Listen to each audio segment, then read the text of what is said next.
Ah ouais.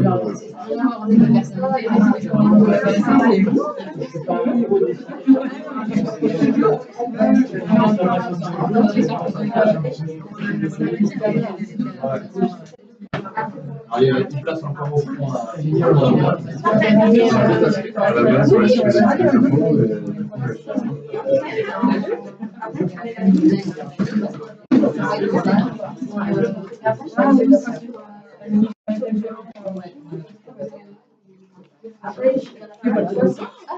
Oh, Jesus Christ.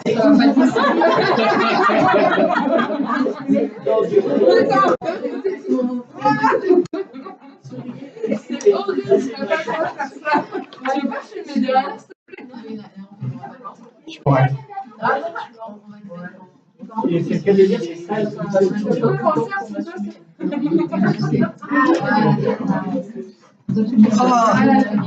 Enfin, même.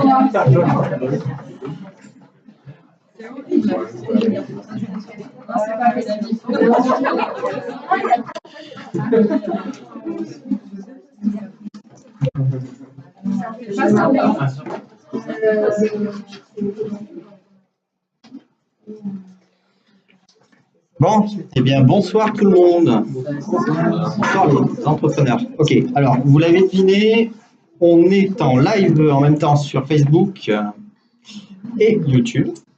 Voilà.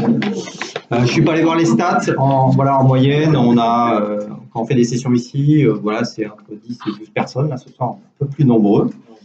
Voilà. Et à peu près une vingtaine, une trentaine en ligne. je m'appelle Mathieu, et je suis fondateur de Voitis. Je tiens à préciser que si on est beaucoup ce soir, parce qu'on a dû accepter des personnes supplémentaires et que on s'est dit, alors qu'est-ce qu'il valait mieux faire? Refuser des personnes ou alors se dire qu'on se serrait un petit peu, on avait tous un prendre. Ouais, donc on est d'accord que. Ouais. Voilà, donc je demande toutes les excuses si jamais il y a de l'inconfort lié au fait qu'on soit beaucoup. Écoutez, plus on est de fous. Je te laisse reprendre la parole. Ah non, mais super. Bon, ce soir, donc, on va parler marketing digital. On va parler acquisition de clients de manière gratuite. Juste avant, on n'est pas très nombreux, donc est-ce qu'on pourrait faire un petit tour de salle très rapide pour savoir qui vous êtes, qu'est-ce que vous faites? Allez, on démarre là. Oui, donc je suis en création d'entreprise. D'accord. Avec, c'est quoi? C'est un shop physique? C'est du en ligne?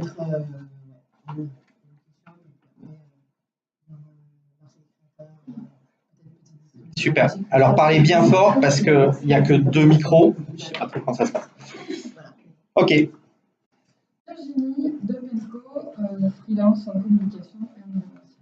Génial. Donc tu viens ici pour. Pour continuer d'acquérir des compétences et voilà, pour toujours m'améliorer un peu plus.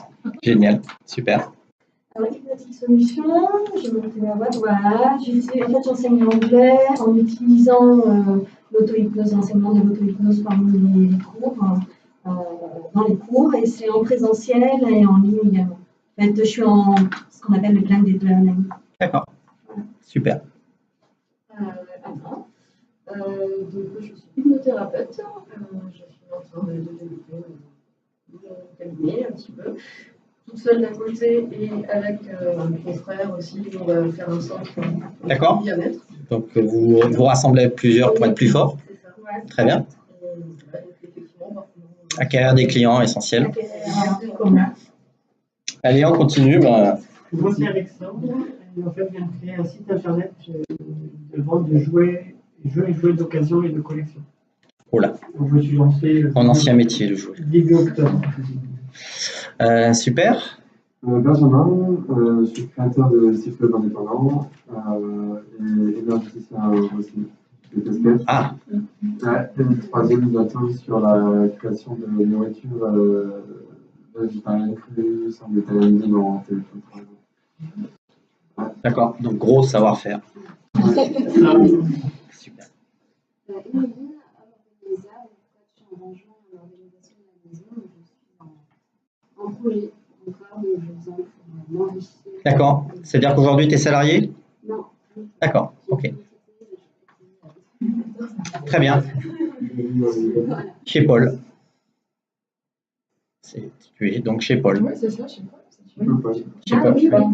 Ouais, en fait, on y est tous passés, on est assez intime avec Paul. Je l'aime. Bonsoir, moi c'est Hélène, donc je suis danse-thérapeute. J'ai créé ma société en septembre, donc mon entreprise c'est Danse-Soir, je suis spécialisée pour le bien-être féminin pour les femmes, pouvoir s'accepter, assumer son corps par moment. Très bien, vous parlez bien de vous. Hein. Chouette. Bonsoir, moi je suis Valérie Portal, je suis responsable de communication indépendante. Oui, c'est ça.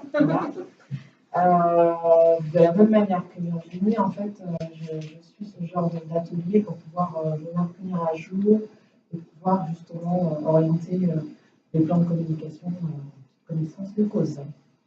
D'accord, super. Bonsoir, moi je m'appelle Marie. Je propose de la création de sites internet pour les micro-entreprises et les TPE avec un extrait pédagogique où j'explique en fait l'ensemble des étapes qu'on va faire ensemble pour que mon client en fait soit vraiment avec le projet et puisse comprendre tout ce qu'on va mettre en place et pourquoi on doit faire ça pour son entreprise. Génial, bienvenue. Tu vas être pile dans le cours. Bonsoir, je m'appelle Camille, je suis actuellement salariée dans les instituts Malher sur Bordeaux et en parallèle, en fait, je souhaite monter ma boîte dans le digital et la communication et proposer de la formation. D'accord. Bonsoir, moi c'est Adrien, je suis salarié également ici dans le public et j'envisage de monter en tant que free dans le développement. D'accord, je couperai ton nom au montage. Non, mais ça ira. Ça ira. C'est le droit. Génial. Bonjour, donc Jessica Sarmeno, je suis chef d'entreprise, une petite entreprise qui crée des accessoires de mode, plutôt axés vers les enfants ou vers les femmes, c'est des accessoires très colorés et très pailletés. D'accord. J'ai déjà aussi club et en fait du coup je viens chercher des nouveaux clients de manière différente. Génial. Aussi, Super. Ah. j'ai un deuxième petit projet. C'est avec d'autres personnes comme moi ou d'autres personnes avec des petites entreprises. Et en fait, j'aimerais créer un collectif d'artisans, de créateurs. Alors, la particularité de ce collectif, ce serait qu'il y ait une vente en ligne et couplée à une boutique et une boutique éphémère. Voilà, une vente en ligne avec une boutique. Très bien, très ambitieux. Ok, je vais me présenter assez rapidement. Donc moi je m'appelle Mathieu Alouche, je suis web entrepreneur depuis à peu près une vingtaine d'années.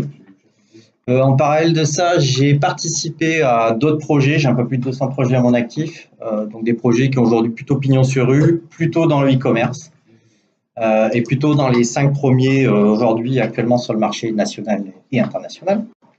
On ne va pas les citer. Ah, ouais, vas-y. Moi, mon intention, c'était Driss. Voilà. Donc, bienvenue Driss.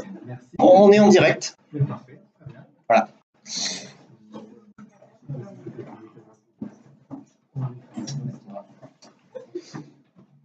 Donc moi j'ai un passé plutôt technique à la base puisque je suis ingénieur en développement, système, transmission, réseau.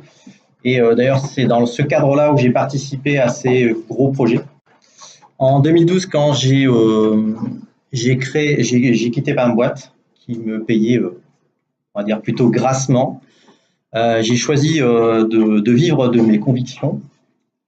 Et un petit peu comme vous, j'étais dans la difficulté. Voilà. Malgré le fait que j'avais un passé dans la web entreprise, malgré le fait que je faisais beaucoup de marketing, de manière directe ou indirecte, j'ai été comme vous obligé de me former. Voilà. Donc sachez que il n'y a rien, si on passe des heures et on travaille, tout est possible et tout est accessible. Voilà.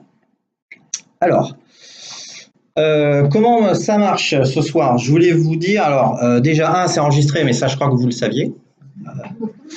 Deux, l'intérêt de ces ateliers-là, c'est que ça soit interactif. Donc une partie de la matière qu'on va produire ce soir et qui serviront, j'espère, à d'autres, viendra en fait de vos interventions. C'est pour ça que c'est pas la peine de prendre des notes a priori puisque tout est enregistré. Voilà. Donc si vous avez un doute, plutôt que de le noter, levez la main ou faites-nous part de vos interrogations ou de toutes les remarques. Voilà. Donc c'est disponible en streaming et en replay pendant 3 semaines. On vous enverra donc par mail le lien. Et en plus, vous avez la possibilité d'avoir une session de diagnostic en plus de 20 minutes en individuel avec moi sur votre projet, ce qui vous permet tout simplement de faire le point, savoir où vous en êtes, les prochaines étapes, ou si vous avez des interrogations très précises sur une problématique, j'y répondrai avec plaisir. Voilà. Donc pour en bénéficier, tout simplement, la seule chose que vous pouvez noter, c'est ce lien-là, mais comme vous êtes inscrit, vous le recevrez de toute manière. Tu invites Par mail. Voilà. Si ceux qui ne sont pas inscrits, vous pouvez envoyer leur mail d'inscription. Voilà, donc je suis désolé, c'est la seule chose. Enfin. Donc juste un petit point sur les ateliers qu'on a mis en place avec Mathieu et l'Oasis. Donc pour l'instant on a 4-5 contenus qu'on fait tourner de manière régulière. On essaie de les mettre à jour, de s'adapter en permanence au marché, aux observations aussi qu'on peut avoir. Donc c'est-à-dire que là il y a quelques contenus, mais il y en aura d'autres, très certainement. Donc, ces contenus-là viennent des difficultés que vous pouvez nous remonter. N'hésitez pas, soit sur les pages Facebook, que ce soit sur l'Oasis ou sur celle de Big Mentor, à poser vos questions, tout simplement. Voilà. Juste un petit point, on a prévu avec Mathieu de mettre quelques offres. Alors, c'est pas tout sec, mais je te laisse peut-être en parler tout de suite. On le rappellera à la fin. Ouais.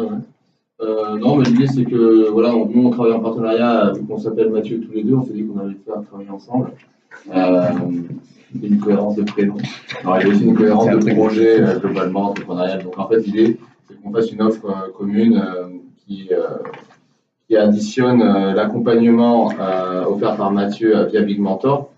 Je vais te laisser la décrire bien précisément. Ouais, je vais dire 2 mots. Et puis qui soit lié, couplé avec l'hébergement ici à l'Oasis. En fait, pour 150 € par mois, on aura en fait à la fois l'hébergement ici, donc l'offre dans l'espace Flex, plus l'accompagnement entrepreneurial de Mathieu, plus tout ce que peut offrir l'Oasis, donc tout ce qui est des ateliers globalement qui se passent ici, plus les accompagnements juridiques et comptables gratuits qu'il y a, plus les afterworks, tout le réseau qu'on peut offrir avec l'Oasis.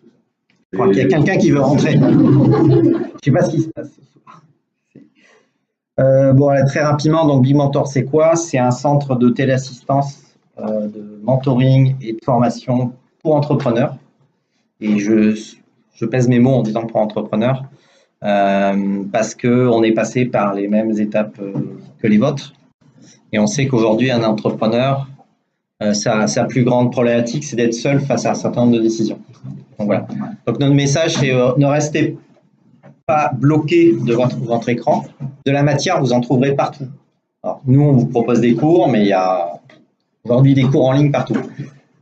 Mais la vraie difficulté, ça va être au moment où vous allez la mettre en œuvre, cette fameuse stratégie. Donc Big Mentor est là justement pour répondre à cette problématique-là, en vous offrant donc la possibilité d'avoir des sessions, donc soit collectives, soit individuelles, avec un mentor.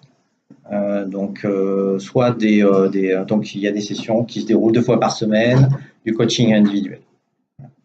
On reviendra vers vous un petit peu plus tard. Voilà, donc on a un dernier arrivant. Juste pour information, c'est enregistré en live. Voilà. Donc on s'est tous présentés. Tu nous dis 2 mots?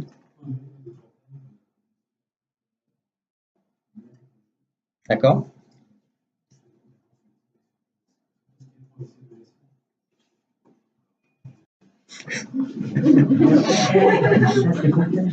Ouais, là, ça va être compliqué. D'accord. Allez, super, bienvenue alors.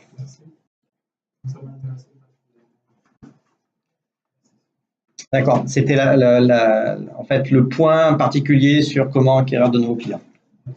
Gratuit. Ouais, c'est important. Ok, Allez, est-ce qu'on est un dernier? Parce que là, il va falloir il faut qu'on démarre là après.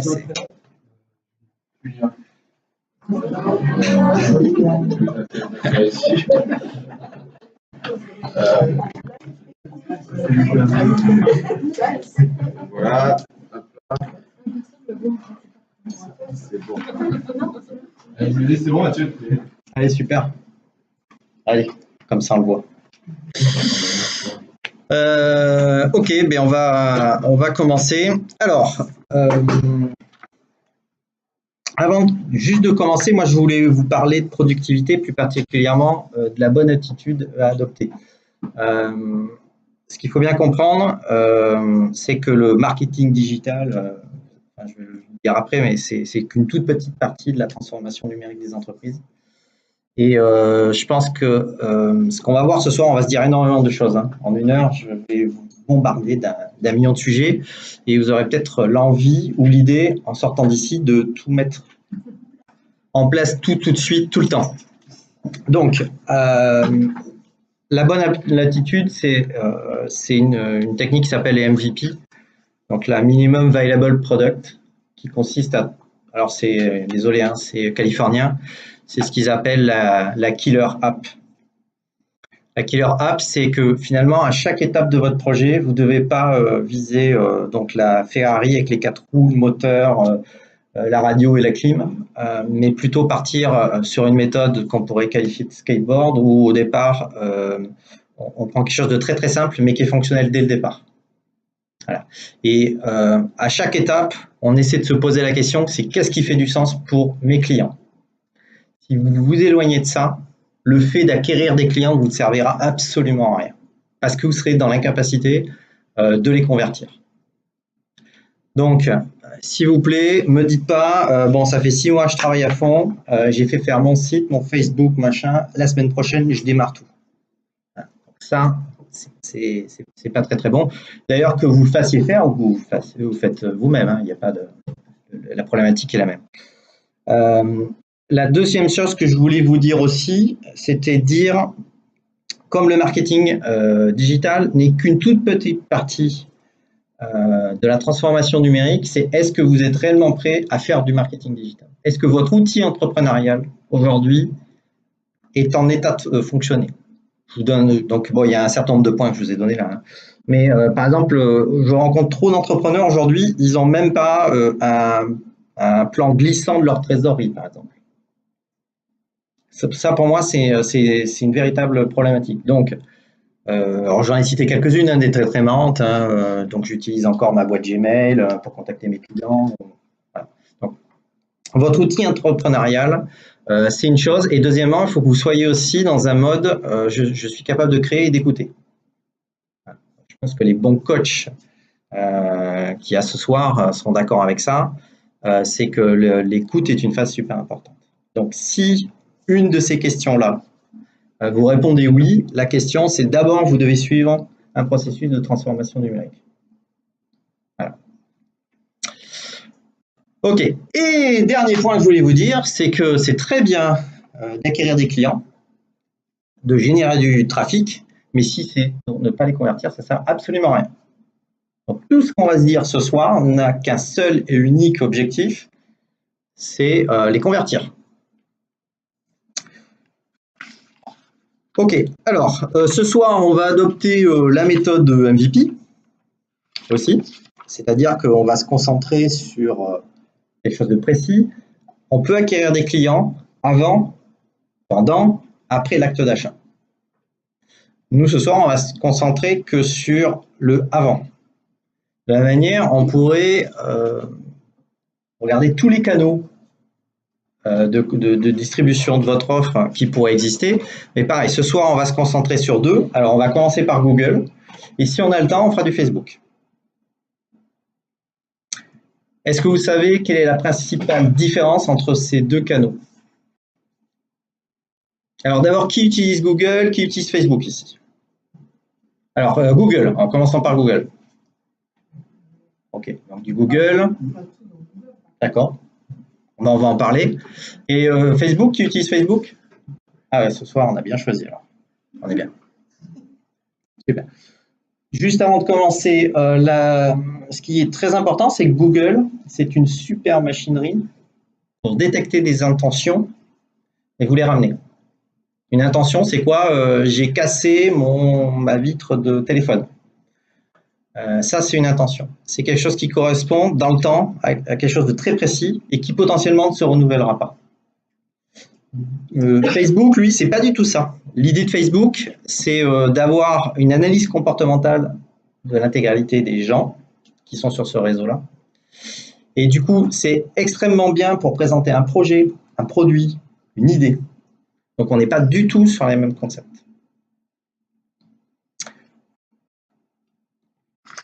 Alors, je voulais vous parler donc de Google. Donc, chez Google, vous avez, pour acquérir des nouveaux clients, principalement 3 outils. Alors, vous les connaîtrez certainement. D'un côté, vous avez donc Google Search, qui est le moteur de recherche de chez Google. De l'autre côté, vous avez Google Maps, d'accord, qui est intégré aujourd'hui sur tous les téléphones Android, qui est intégré aussi sur énormément de dispositifs annexes divers types des GPS. Et le point de raccord entre ces 2 outils-là, c'est Google My Business. Est-ce que tout le monde sait ce que c'est Google My Business? Alors, on va faire l'inverse. Qui ne sait pas ce que c'est Google My Business? Super. Non, mais alors, en fait, il n'y a pas de question bête. Hein. Donc, Google My Business, c'est un super outil de Google qui vous permet de référencer en fait votre entreprise. Sa vocation est avant tout pour des entreprises qu'on peut localiser. Alors, ça ne veut pas dire forcément avoir un point physique. Vous pouvez distribuer du service. Par contre, l'intérêt de Google My Business, bien sûr, c'est de pouvoir interagir sur un rayon d'action. Ce qu'il faut bien comprendre, c'est que Google My Business, c'est vraiment le lien entre les maps et le search. Donc ce soir, on va se concentrer sur le search. Ok, alors, juste pour information, Google Search aujourd'hui, c'est plus de 90% des recherches sur Internet. Google plus Facebook, c'est 90% du trafic d'acquisition. Facebook, c'est peut-être, je crois que c'est la première plateforme aujourd'hui publicitaire actuellement. Devant AdWords, ouais, devant AdWords. De loin même. Parce qu'en fait, ce qu'il faut bien comprendre, c'est, alors là, c'est pas le cours de l'atelier de ce soir, mais c'est que il n'y a pas que ce que vous voyez sur Facebook. Facebook, c'est un vrai réseau de distribution de publicité. Et donc, on est capable de faire du display, donc envoyer de la publicité sur tout un tas d'équipements. Ça peut être des écrans géants placés à l'autre bout du monde. Il faut bien comprendre ça, mais ce n'est pas le sujet de ce soir. Ok, alors, on va parler de Google Search et plus particulièrement de la page de résultats, la SERP, la SERP. Alors, ce que je vous propose, c'est qu'on va faire une petite analyse, une petite autopsie en fait de la page, et on va le faire. Hop là.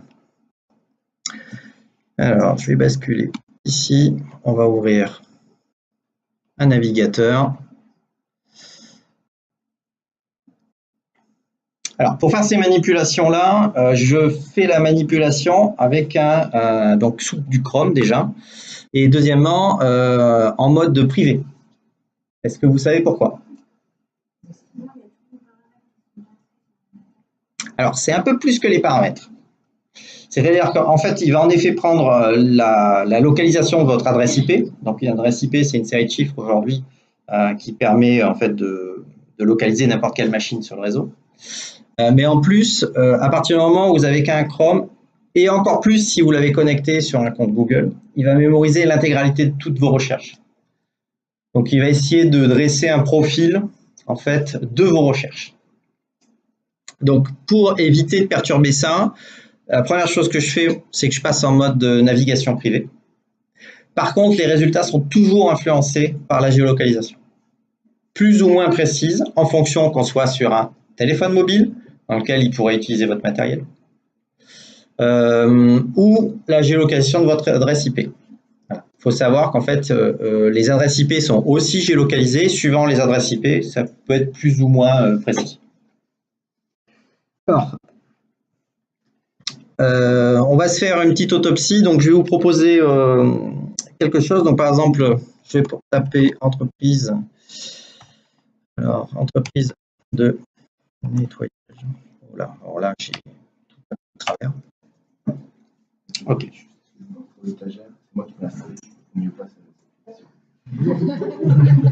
Tu m'avais dit qu'elle était solide. Oui, mais pour des écrans, pas pour des gens. Ah, d'accord. OK. Allez. Alors, je vais tenter un truc. Alors, on est... C'est pas top sur la haute définition. Je suis obligé un peu de changer le zoom. Bon, on va dire que c'est à peu près lisible là pour tout le monde. Ça va au fond? Allez, super. Pardon? Clair et net. Génial. Super. Donc, en haut, qu'est-ce qu'on va trouver? En haut, vous avez toujours les résultats payants. D'accord? Vous les reconnaissez, il y a marqué annonce. Alors, on ne le lit pas très bien, mais c'est marqué annonce en vert.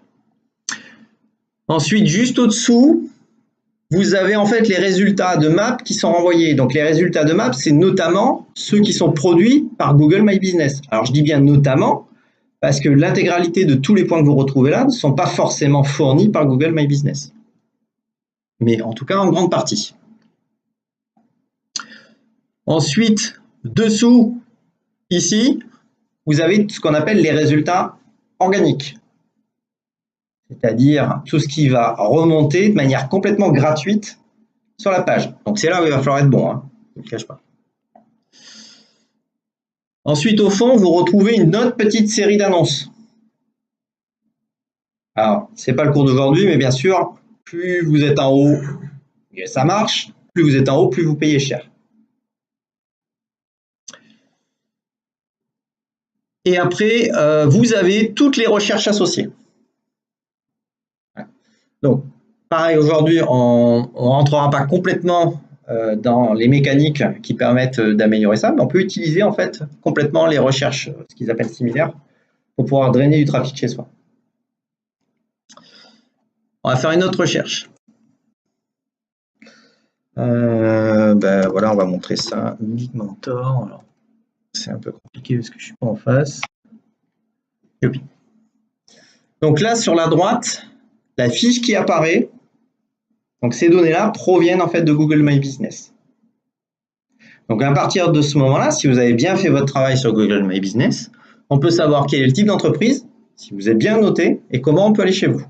Donc si vous avez un lieu physique, c'est essentiel que vous l'ayez. C'est même obligatoire. Très bien. Allez, on va en faire une autre. Je vais taper par exemple, allez, basket. Hop. Je ne vais pas détailler toutes les fonctionnalités hein, de la page de résultats. Il y en a à peu près 80 les plus connus.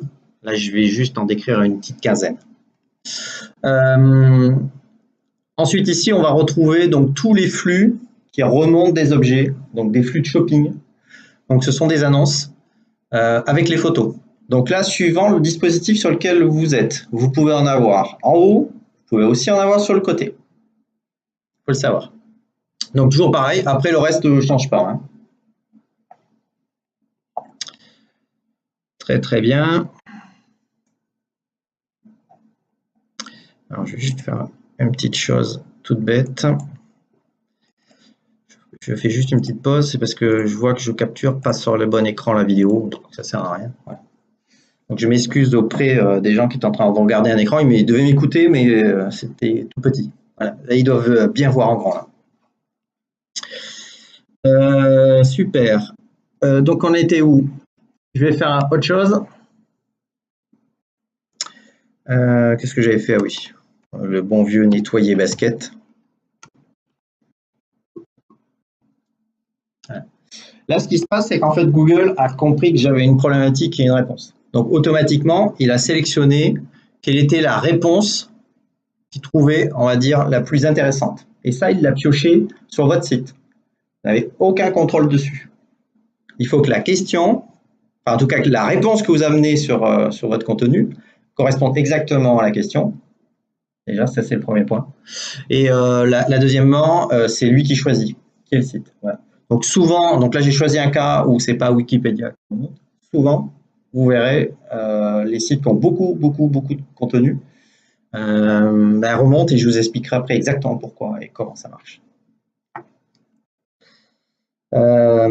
Ok. Est-ce que vous avez des questions là-dessus? Oui. Non. Non. Moi, je l'ai fait, mais effectivement, je n'avais pas d'horaire et tout ça. J'ai bien indiqué que c'était uniquement via le site. En fait, c'est très intéressant parce qu'à partir du moment où vous avez une géolocalisation, quand quelqu'un arrive avec un téléphone Android, automatiquement, on va lui poser la question, est-ce que vous avez trouvé le lieu sympa? Et suivant la catégorie en fait, de l'établissement, il va même poser des questions qui sont adaptées. Voilà.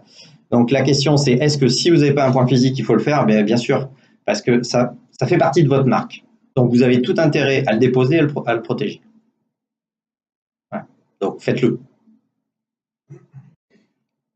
C'est gratuit. Voilà. Donc, ça ne coûte rien. Ok. Est-ce qu'il y a d'autres questions sur cette partie-là? On va prendre d'autres exemples. Après, on va jouer avec énormément de choses.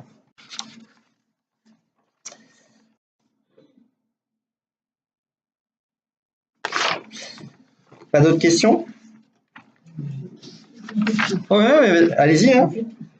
C'est fait pour. Sur mon site, quand je fais la recherche Google, il rajoute pas mal de trucs. Et, alors c'est génial parce que du coup, ça me fait un truc comme ça par rapport aux autres. Ouais. Et les autres, d'où ça vient? Ça me gêne pas, mais ça m'a fait bizarre la fois que j'ai vu tous ces trucs. Alors, je vais en parler. C'est que après, si on commence à faire l'autopsie, ce qui est intéressant, c'est de comprendre comment ça fonctionne. La première chose, c'est qu'ici, vous avez donc un descriptif qui est très court. Si vous avez un site web, dans 99% des cas, c'est le titre de votre page. Dessous, manière théorique, alors c'est ce qu'on appelle le permalien, mais alors ça c'est pour les gens qui utilisent WordPress. Voilà, c'est le lien permanent. Alors, non, mais ça va avec le vocabulaire et tous ceux qui utilisent donc des CMS, donc des outils pour la gestion de contenu, ont l'habitude du permalien. Voilà.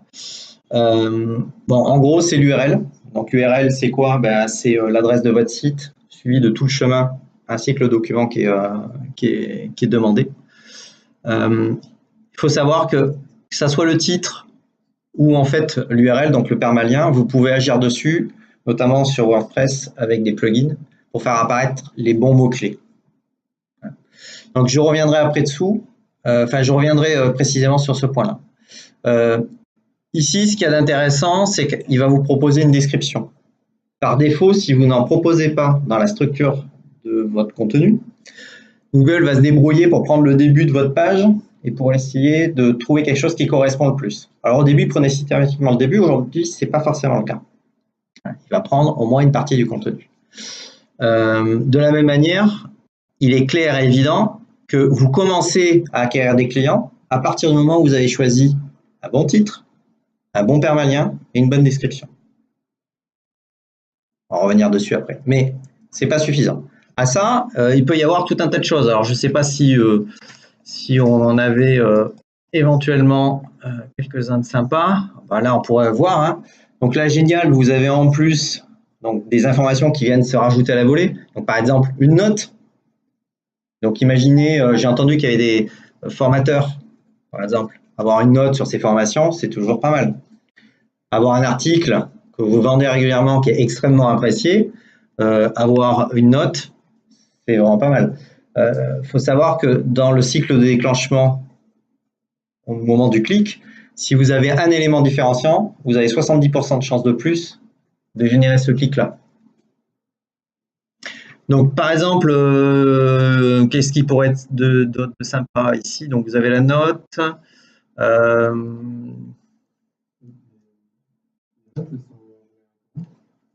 Alors, ça, c'est une vraie question technique. Voilà. C'est une vraie question technique. Vous n'avez pas la possibilité en fait d'agir sur ces éléments que Google rajoute, à aucun moment. Par contre, vous pouvez lui indiquer les informations, et pour ça, on utilise ce qu'on appelle du micro-tagage. C'est-à-dire que dans votre contenu de votre site web, il y a tout un tas de balises cachées que vous ne voyez pas. Et ces balises cachées vont permettre en fait à Google d'avoir des informations sur vos produits, vos services. Il y a 5 types de tagage aujourd'hui sur le marché. Il y en a 2 qui sortent du lot.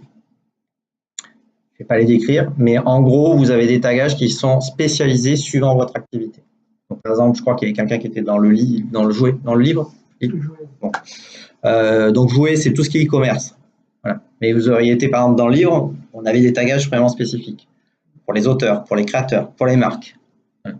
Donc, l'ensemble, en fait, de vos fiches, ben, il faut les enrichir. C'est même obligatoire.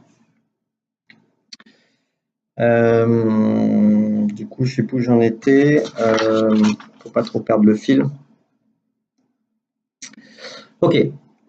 Tout ça, donc toutes les techniques qui consistent à indiquer à Google, ok, je suis là, ok, j'ai du contenu, d'accord. C'est ce qu'on appelle le SEO, le Search Engine Optimization. Donc, on va chercher à optimiser pour être présent à un endroit qui nous intéresse le plus quand on n'a pas un rond, c'est dans les résultats organiques. Plus vous êtes haut, plus vous avez de chances d'être cliqué. Pas tout à fait vrai. Il y a des zones d'écran où on s'aperçoit que c'est plus intéressant d'être éventuellement dernier dans une page, au-dessus d'une pub qui va bien, que avant-dernier. Bon, mais sachez que si vous faites partie des 3 premiers dans les résultats organiques, bah, c'est là où vous êtes le mieux placé. Et bien sûr, vous êtes mieux placé sur la première page que sur la 5e.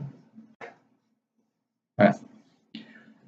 Ah, je vous montre une petite fonctionnalité qui est marrante. Je clique sur n'importe quel lien. Hein. Donc ça marche. Je ne sais pas si vous l'avez vu passer cette fonctionnalité.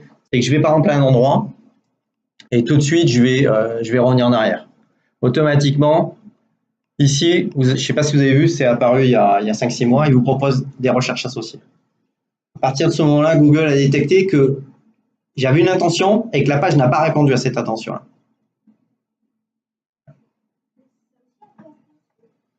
Alors, non, on ne peut pas vraiment influencer dessus, mais oui, on peut influencer dessus. En fait, je vais en parler après. Quand on fait notre étude, on peut prendre en compte ça et on peut le truander pour qu'on remonte au bon endroit. Par contre, c'est un super outil pour étudier sa concurrence.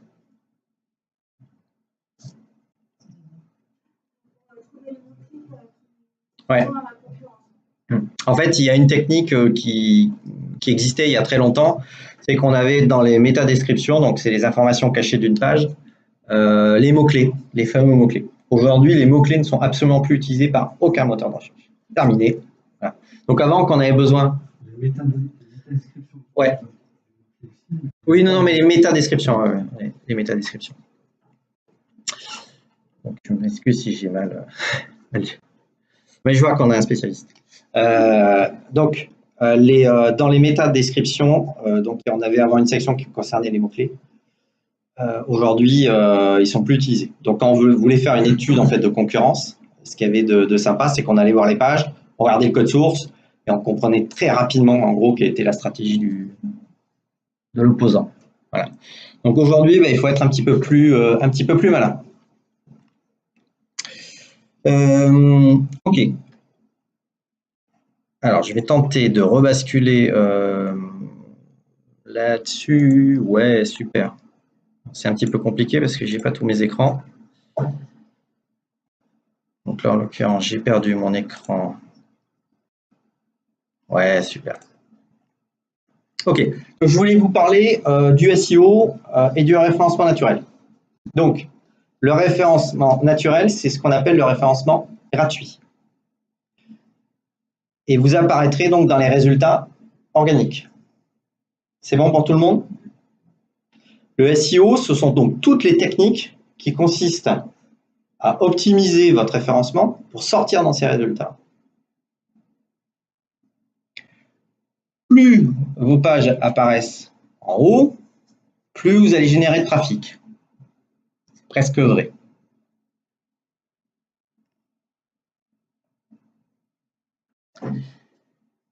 Donc, ce qui est important, juste avant de continuer, c'est la notion de mots-clés. Alors, je n'utilise plus le mot clé, mais plutôt expression de recherche. Pour pas confondre les fameux mots-clés. Bon. Qui sait ce que c'est un mot-clé ou une expression de recherche, alors ici? OK. Donc, ce qu'on va faire, c'est qu'on va prendre des exemples. Est-ce que tu peux nous donner ce que c'est un mot-clé pour toi? Pour moi, le mot-clé, c'est vraiment un mot qui va représenter pour mon site. Oui, oui. Produit que je vends. D'accord. Donc, pour toi, c'est le mot-clé. Alors, c'est un seul mot ou c'est plusieurs mots? Ça peut être plusieurs mots. Ça peut être plusieurs mots. Voilà. En général, on m'a dit dans tout ce que j'ai fait qu'il fallait toujours aller chercher la fin de la traîne. Alors, ça, c'est une autre technique. Voilà. Mettre des longs mots-clés parce que justement, on sera seul à l'avoir mis. Ouais. Je vais évoquer ça, mais aujourd'hui, on ne parlera pas des longues trails. Ouais. On est trop avancé. Est-ce qu'il y a quelqu'un d'autre qui connaît l'existence de mots-clés, qui est dans un autre secteur, une profession libérale ou autre? Personne? Un coach Ouais, par exemple, ça serait quoi alors, un bon mot-clé? Ça serait quoi? D'accord. Bah, par exemple, tu nous en donnes une? D'accord. Alors, je ne sais pas ce que c'est AccessBar. C'est quoi en deux mots? C'est une technique d'acupression. D'accord. Je pose les mains sur la tête de la personne. Ça génère des mouvements énergétiques dans la personne. Ça libère.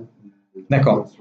Donc, AccessBar, tu penses que c'est un mot-clé, mais non, c'en est pas un. Je vais expliquer après pourquoi. Tu disais quoi, toi, comme mot-clé? Par exemple, donne-moi un exemple très précis. D'accord. Alors, non, c'est pas un mot-clé. C'est pas un bon mot-clé. Oui, mais c'est pas assez précis. Voilà.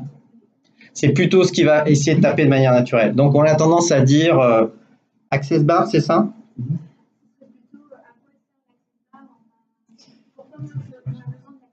Bah, par exemple, si par exemple c'est donc c'est qui pratique ça? C'est un énergéticien. Très bien, c'est dur à dire. Bon, très clairement, s'il y a une niche là-dessus, c'est-à-dire que les gens vont taper ça, sûrement déjà ils vont vouloir le faire peut-être à un endroit précis. Ça serait peut-être AccessBar Bordeaux. S'ils veulent comprendre quel est le concept qui est derrière, ils vont rajouter des mots qui va permettre à Google de comprendre qu'en fait, c'est le concept que vous voulez comprendre. Donc, un mot-clé, c'est très rare et c'est vraiment exceptionnel que ça soit tout seul. Donc, un mot-clé, une expression de recherche, et c'est pour ça que c'est vraiment ce que cherche la personne et on est vraiment derrière une intention. Donc, ça, c'est le plus difficile. On va revenir dessus. En tout cas, ce qu'il y a de certain, c'est que quand on parle d'expression de recherche, on parle de l'intention de l'utilisateur. Donc, il va falloir comprendre qui est notre utilisateur. Donc, pour ça, on a des techniques. Donc, en marketing, on appelle ça la technique du persona, qui est issue d'une technique informatique, dans le développement logiciel, qui consiste à connaître nos utilisateurs. C'est une vraie approche.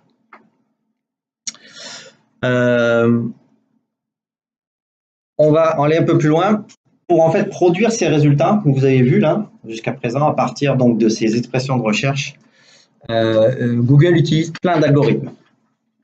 Donc les algorithmes en fait c'est des bouts de code extrêmement compliqués, des formules mathématiques un petit peu dans tous les sens. Et il faut savoir qu'il y en a énormément d'algorithmes chez Google. Donc je vous ai cité les 12 plus connus pour que vous les ayez. Vous pourrez faire quelques recherches dessus. Moi, je vais juste vous en décrire 4 parce que c'est ce qui conditionne aujourd'hui les résultats de recherche, ce qui vous permet de les comprendre. Alors, le premier, c'est l'algorithme Panda. Donc ça, c'est un algorithme qu'on appelle de recherche de filtrage. Il est arrivé en février 2011 et c'est un algorithme, ce qu'on appelle de pénalisation. Sur Internet, plus de 90% du contenu n'est pas référencé. Il faut le savoir. Donc, en gros, on estime, alors c'est difficile à dire, que seulement 10% d'Internet est aujourd'hui référencé. Et j'inclus pas dedans le dark web.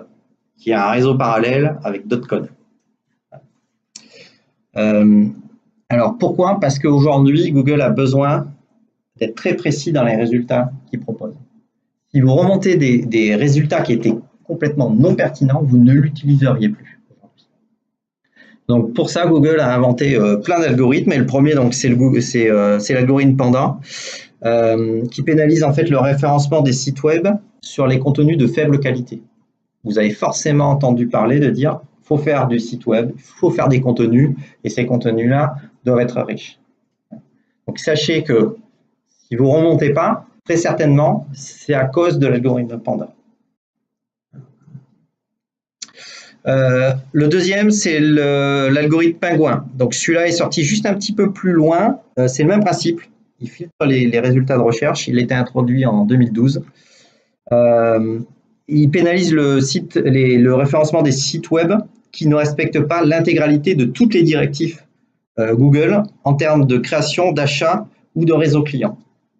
Donc notamment les algorithmes d'avis, les sites web qui par exemple utilisent des méthodologies ou des méthodes on va dire, en dehors des préconisations de Google seront pénalisés par cet algorithme. Donc sachez que vos contenus, votre site web ou votre futur site web ou ce que vous utilisez peut être pénalisé par rapport à ça. Ensuite, l'un des algorithmes les plus connus, c'est Angry Bird, donc colibri en français. Donc celui-là a été déployé en 2013. Oui, Hummingbird, excusez-moi. L'autre, il est plus sympa. Bon, celui-là, il est super important. C'est le premier algorithme qui permet en fait à Google de comprendre ce que vous tapez. C'est pour ça qu'aujourd'hui, les expressions de recherche, ça ne peut pas être qu'un seul mot. Aujourd'hui, tout est préparé pour que, enfin, tout est en cours pour que la recherche vocale soit le premier argument de recherche dans le futur. Donc, avec cet algorithme-là, c'est la première fois où Google a pu reconnaître l'association des mots et pour comprendre le sens des mots. Ça va super loin, hein. C'est-à-dire qu'au-delà du fait qu'il va comprendre le langage naturel, il va comprendre aussi toutes les déclinaisons. Donc, un singulier, un pluriel, un synonyme, un antonyme, un mot qui est conjugué ou qui est mal conjugué, les formes canoniques aussi d'un mot. Donc, il va extrêmement loin dans la compréhension de ce que vous tapez. Donc, il y a quelques années, on tapait un ou deux mots, puis youpi tralala, on était bien placé. En fait, depuis l'apparition de cet algorithme-là, c'est plus tout le cas. C'est un algorithme qui progresse énormément. Donc, qui est complètement, bien sûr, lié à l'intelligence artificielle. Voilà. Et le dernier qui nous intéresse dans notre cas, c'est l'algorithme Pigeon. Donc, celui-là, il est un peu plus récent, il date de 2014. Moi, ça fait beaucoup rire, hein, l'algorithme Pigeon, mais on comprend en fait pourquoi. Donc, il est arrivé en Europe en 2015. C'est celui qui produit des résultats par rapport aux résultats locaux. C'est-à-dire qu'avant que vous soyez à Taïwan ou n'importe où, ou dans le monde, vous aviez en gros, tout le monde avait les mêmes résultats. Ce qui pouvait différencier, c'était éventuellement un ordinateur qui était plus proche d'une groupe de machines et parce que les temps étaient meilleurs, on avait des résultats différents. Aujourd'hui, c'est plus le cas. Donc, il va prendre dans la recherche sémantique, donc dans la compréhension de tous les mots, quels sont les résultats locaux qui correspondent le plus à ce que vous avez tapé. Donc, ce qui explique tous les résultats qu'on avait tout à l'heure. Donc, je vais taper nettoyage basket. Il va bien comprendre que je veux nettoyer un basket, mais il va aussi vous proposer toutes les entreprises qui sont susceptibles de proposer ce service-là. Voilà. D'où la nécessité d'avoir son Google Business bien à jour sur la bonne catégorie. Proposer du contenu extrêmement pertinent. Voilà. Depuis la nuit des temps, Google s'appuie que sur 3 facteurs clés, à savoir donc la construction technique de votre site web. Donc la question c'est est-ce qu'il me faut un site web personnel? La réponse est non, pas forcément, mais c'est peut-être le début de la liberté. Donc je parle là pour les gens qui font des sites web, donc pour vous.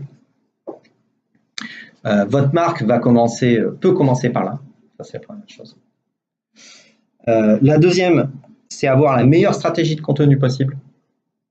Aujourd'hui, Google comprend qui vous êtes, ce que vous êtes, ce que vous faites et où vous êtes. Et le deuxième point, c'est se rendre populaire. Si vous êtes impopulaire, vous serez déclassé. Si vous êtes populaire, vous serez surclassé.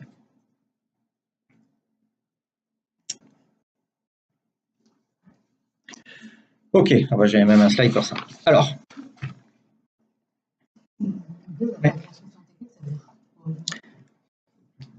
pas de problème. Alors, la technique, c'est quoi? Donc, les critères de référencement. D'abord, c'est le nom de domaine et sa réputation. Donc, si votre marque, vous avez créé votre marque, vous avez acheté un nom de domaine, enfin, vous ne l'achetez pas, vous le louez, hein, vous entendez, pour une durée. Le nom est important. Alors, pas en soi tel qu'on pouvait le faire encore il y a quelques années, où on pouvait faire youpi tralala, j'ai acheté un mot super bien fait, et puis on était sûr d'être premier. Aujourd'hui, c'est plus vraiment le cas.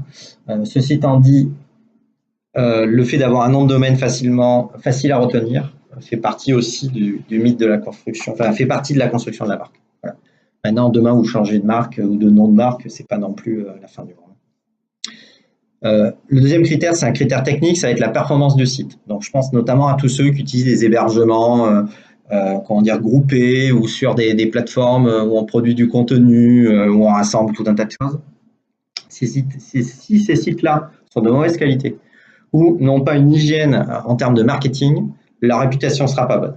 Et le deuxième critère, c'est les critères de vitesse de chargement, de responsive. Alors, responsive, c'est quoi? C'est la capacité d'adapter un contenu à votre téléphone. Aujourd'hui, il n'existe pas un téléphone, il existe des millions de téléphones. On a tous des dalles de tailles différentes. Ce vidéoprojecteur n'est pas connecté, mais d'autres le seront. Vous avez vos télés, vous avez votre frigo. Donc, le responsive est un critère primordial. Et troisièmement, c'est la sécurisation des données. Aujourd'hui, Google tient à vérifier que les données transitent de manière sécurisée du point A au point B. Et le point A, c'est vous, le point B, c'est le serveur. Voilà. Ensuite, va rentrer en ligne de compte l'architecture du site. J'irai même plus loin, c'est l'architecture de tout le contenu. Comment est structuré votre contenu? Donc, le contenu des pages, la structure des pages, les mots-clés et leur densité. Alors, mots-clés, on parle expression de recherche, puisque vous avez compris, Google est capable de comprendre un langage riche. Je reviendrai après dessus. Et troisièmement, pour la popularité, c'est tous les liens entrants. Total, bon, j'ai marqué plus de 200 critères, on les a dépassés depuis très très longtemps. Les liens entrants, c'est qu'à chaque fois que vous cliquez sur un site qui parle de quelque chose et que vous allez par exemple sur votre site, ça c'est ce qu'on appelle un lien entrant. Et un lien qui, une fois sollicité, arrive sur votre contenu à vous. Donc, vous avez des liens entrants, des liens sortants. Alors, je ne vais pas rentrer dans le détail, mais il y a plein de choses à savoir. Voilà, bon. Ce qui est important pour vous de savoir, et vous pouvez vous faire aider, d'accord, c'est que le référencement naturel s'appuie notamment sur la stratégie de contenu, c'est ce que je disais. Donc, je vais vous parler d'un terme qui est très important, c'est ce qu'on appelle le cocon sémantique. Alors, est-ce qu'il y en a qui savent ce que c'est cocon sémantique? Non? Un peu. Alors. Ouais, c'est un peu ça. En fait, ce qu'il faut bien comprendre, c'est que votre site, il va être compris de Google par rapport à un ensemble de mots et comment ils sont reliés entre eux. Si vous avez bien travaillé, vous avez créé ce qu'on appelle un cocon sémantique. C'est un ensemble de termes sémantiques qui ont un lien entre eux. Vous pouvez par exemple avoir un cocon sémantique géolocalisé. Sophrologue Bordeaux avec toutes les variations. On va bien comprendre que vous êtes sophrologue à Bordeaux et que vous faites tout un tas de choses. Vous avez un site sur le jouet, par exemple, dans le e-commerce dans le jouet. Aujourd'hui, vous ne pouvez pas vous passer d'avoir un cocon sémantique. C'est impossible. Pourquoi? Parce que en face de toi, tu as des places de marché à grand renfort de publicité qui ont une réputation qui est ce qu'elle a, mais qui génère du clic. Et plus vous êtes populaire, plus vous le devenez. C'est ça qu'il faut bien comprendre. C'est à vie. La popularité est à vie. Donc, un cocon sémantique, c'est un ensemble de termes qui va parler de votre produit. Et de manière très précise. Ensuite, concernant la qualité des mots et la quantité. Donc, il n'y a pas de vraie règle. Aujourd'hui, un article avec 100 mots peut très bien être classé en haut. Mais sûrement, vous allez être sur une ultra niche que personne n'a parlé. Voilà. Et si ce n'est pas le cas, ben, vous ne serez même pas référencé. Il n'y a pas de vraie règle. En tout cas, on sait qu'aujourd'hui, de manière théorique, au-dessous de 600 mots, c'est compliqué d'avoir un langage suffisamment riche pour amener suffisamment de termes sur un sujet donné. Voilà. Donc, c'est pour ça qu'il y a deux écoles qui s'opposent. C'est que quand vous faites ce qu'on appelle du copywriting, donc c'est l'art des textes pour vendre, on vous dit qu'il faut être super court et il faut faire une formule à Jacques Séguéla, hein, tout le monde le connaît, Jacques Séguéla, hein. Et là, tout le monde va se souvenir de vous et vous allez vendre, vous allez convaincre. Sauf que là, ben, pour Google, on est pile à l'inverse. Donc, vous devez malheureusement vraiment intéresser à la fois l'homme et la machine. C'est un véritable exercice. Si vous êtes trop court, vous n'intéresserez plus la machine. Si vous êtes trop long, vous allez ennuyer l'homme. Voilà. Donc après, on a plein de techniques marketing pour faire intéresser l'un et l'autre. Voilà. Donc il analyse plein de trucs, hein. Donc j'ai marqué le rythme régulier. Voilà. Comment sont vos phrases? Est-ce qu'elles sont condensées? Est-ce que voilà, est-ce qu'il y a du rythme? Est-ce qu'il y a des mots de liaison entre chaque paragraphe? Est-ce que c'est bien découpé? Est-ce que votre texte n'est pas une copie aussi? Le copier-coller, par exemple, aujourd'hui, à chaque fois que vous faites un copier-coller, hein, c'est l'algorithme numéro 1. Un copier-coller, il sait que ce bout de texte est sorti ailleurs et vous l'avez copié, vous prenez une pénalité. Ok, et le dernier point, qui est un point vraiment technique, c'est la construction, donc la structure de vos contenus.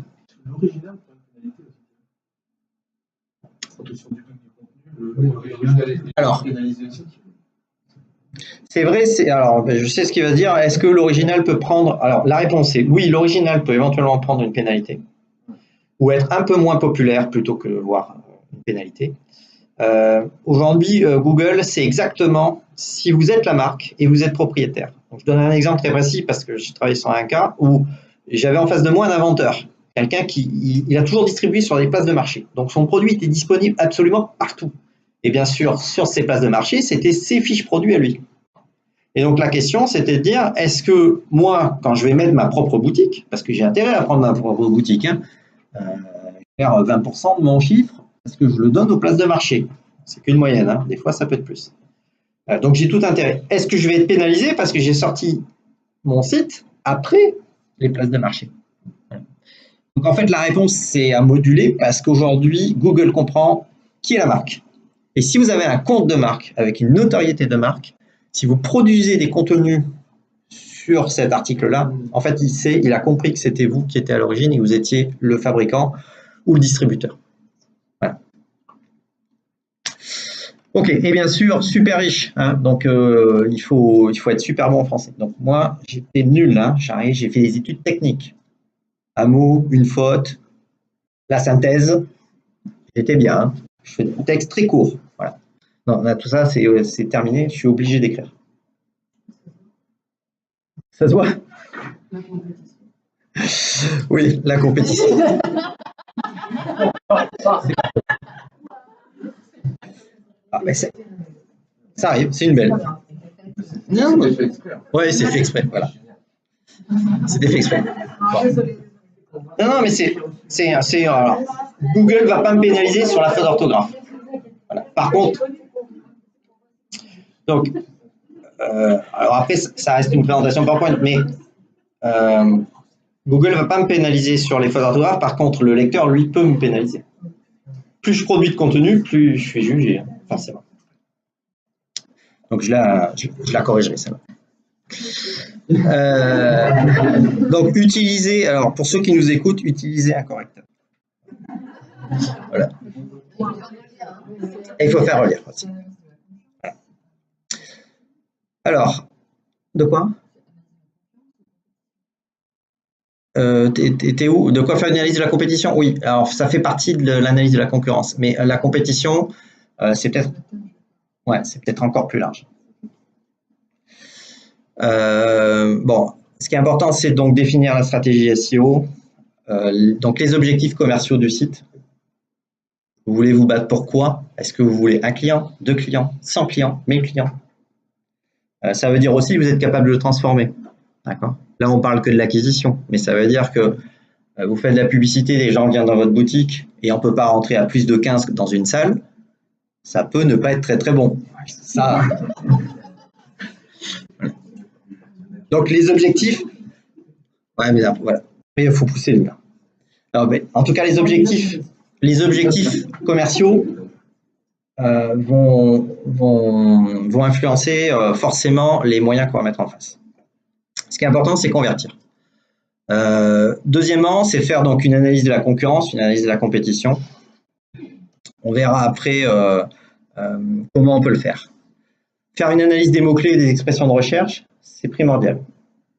En gros, tout ça, ça va passer par qui sont mes clients et les comprendre. Si je sais à qui je m'adresse, je lui parlerai de manière complètement différente. Voilà. Parce que je sais qu'il aime les jouets anciens, qu'il est très vintage, je vais lui dire hey, est-ce que tu as vu que j'ai ça aujourd'hui? C'est absolument exceptionnel. Donc ça, c'est un point important. Et donc, les expressions de recherche, donc les mots-clés que vous allez positionner vont dépendre de cette analyse-là. Et surtout, en fonction des résultats, pouvoir optimiser le tunnel de conversion. Et ça, c'est le plus important.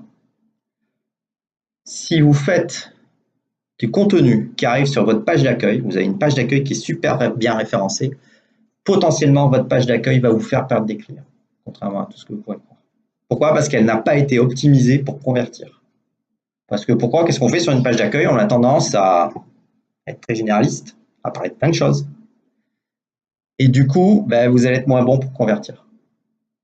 Donc le message, c'est pensez d'abord à qui vous adressez, ce que vous voulez vendre, et optimisez votre tunnel. C'est ça le secret. Donc bien positionner sa page d'accueil, la conclusion, c'est ça ne sert à rien, pas à grand-chose. Voilà, sauf qu'on est super connu. Voilà, alors je voulais vous dire juste un petit mot sur comment on fait pour trouver les bons mots-clés. Je vais être très court là-dessus. Vous avez des outils qui sont gratuits à votre disposition. Donc le premier, le plus connu, c'est Google Trends. Voilà. Google Trends. Voilà. Donc vous tapez un mot-clé, ouais, Google Trends. On peut les. Ouais, Trend.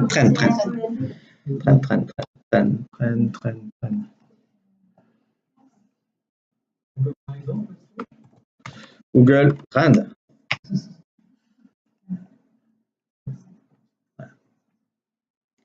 Donc, qu'est-ce que c'est que ce site? En fait, c'est un site qui analyse les propres recherches de Google et il vous donne des tendances. Donc, vous pouvez savoir si vous êtes dans la tendance ou pas dans la tendance. Vous pouvez comparer aussi une série d'expressions et voir laquelle marche le mieux aujourd'hui.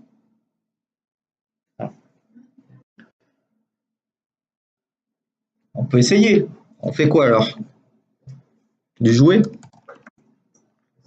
Ah, du jouet quoi?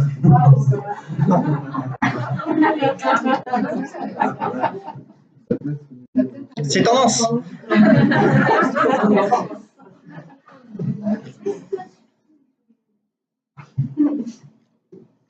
Mais ça veut dire qu'aujourd'hui, les gens, là d'emblée, on sait que les gens tapent King Jouet. Bon, je vous montre comment ça fonctionne. Là, on sait qu'on va rentrer en phase de Noël. Il se passe quelque chose là. Enfin, je dis ça, je ne suis pas sûr, mais là, on sent qu'il se passe quelque chose. Et alors, ce qu'il y a de marrant, c'est un peu comme l'année dernière, et je dirais même plus, on sait que là, on est déjà à 70% du trafic. Par exemple, pour les jouets, c'est déjà mort là. Hein.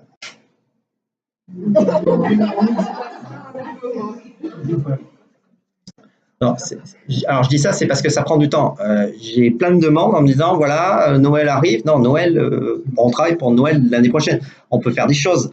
Mais voilà, là, on sait déjà juste, là, avec une simple courbe, qu'on a fait à peu près 70% du chemin. Bon, ce qui est très intéressant, c'est qu'on peut comparer des tendances. Bon, c'est pas mal, mais ça ne vous donne pas beaucoup d'idées sur, OK, mais c'est quoi les bonnes expressions? qu'est-ce qu'il peut y avoir, parce que je manque un peu d'imagination pour trouver autour. Voilà. Donc, vous avez d'autres outils. Donc, vous pouvez par exemple l'utiliser. Alors, vous le retrouverez hein, dans la diffusion. C'est keywordtool.io. Keywordtool.io. Alors, keywordtool. Keywordtool, je ne suis pas bien en face. .io. Si je n'ai pas tapé n'importe quoi. Ouais, yes. Voilà. Donc là, il va non seulement vous donner les tendances, mais il va aussi vous proposer toute la sémantique qui a été recherchée autour. Donc par exemple, à partir de jouer, si je tape le mot jouer, il va me dire, ben, en fait, ce qui a été le plus tapé en fonction de la zone géographique, c'est plutôt celle-ci. Oui, si, on peut choisir, oui. Alors, il est normalement dans la liste.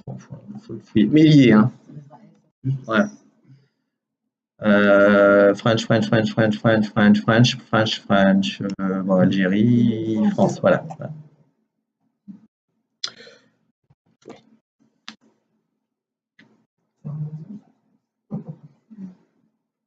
Alors là, alors il y a un compte gratuit qui est disponible. Là, je suis pas connecté. Si vous créez un compte gratuit, il va vous donner les 180 premiers mots, voilà, de manière gratuite. Par contre, bien sûr, après, il va vous masquer c'est quoi la bonne tendance, c'est quoi le CPC. Alors, pour ceux qui se posent la question, le CPC, c'est le coût par clic. Aujourd'hui, quand vous voyez une pub arriver en haut du résultat de recherche, à chaque fois que quelqu'un clique dessus, ça vous coûte des centimes, voire des euros. Voilà. Oui. Donc, si vous avez envie d'embêter votre concurrent, vous cliquez une bonne petite centaine de fois. Voilà.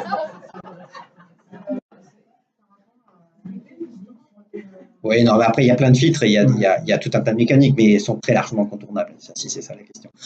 Voilà. Mais je ne peux pas, voilà, je ne sais rien là-dessus, je ne te répondrai pas. Voilà. De quoi ?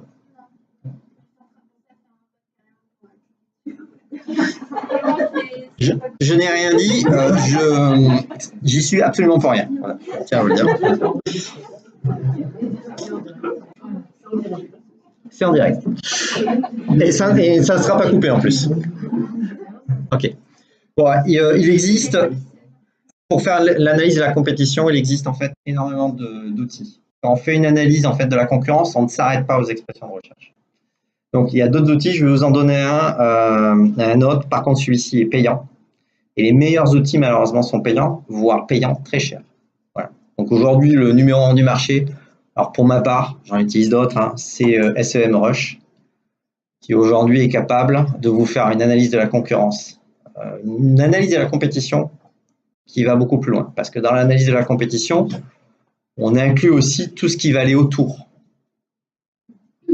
D'accord ? Il n'y a pas que les expressions de recherche. Hein. Il y a Google My Business qui rentre en ligne de compte, notamment.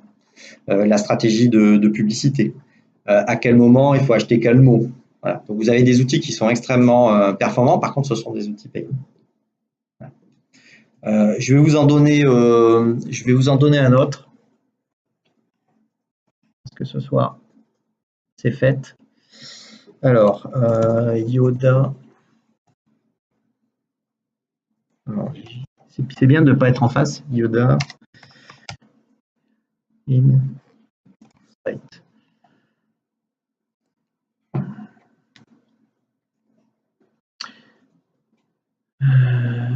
Ah oui, je suis en anonyme. Je vais pas me mettre en anonyme pour faire cette recherche-là. Je vous fais quand même la démo. Je vais vous balancer l'écran. Hein. Yoda Insight. Tac.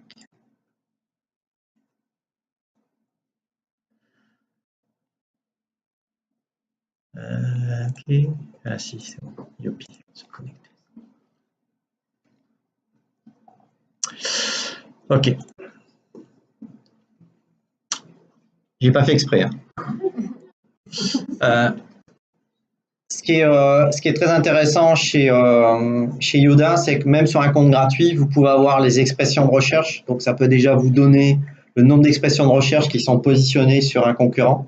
Donc là, en l'occurrence, il y a 86 000 recherches, c'est juste colossal.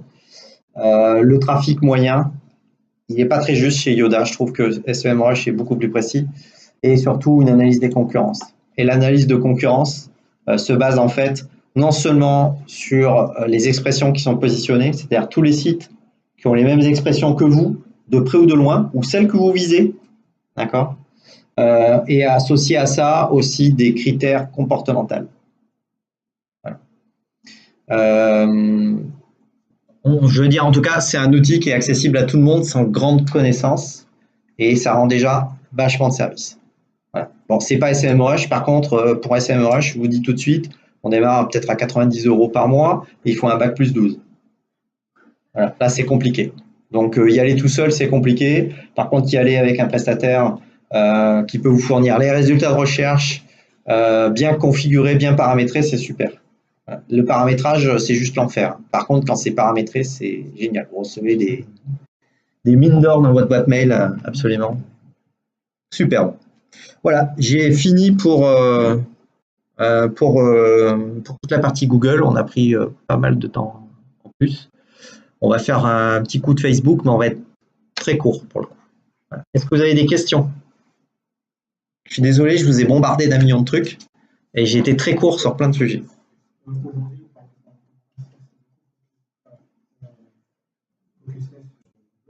Ouais.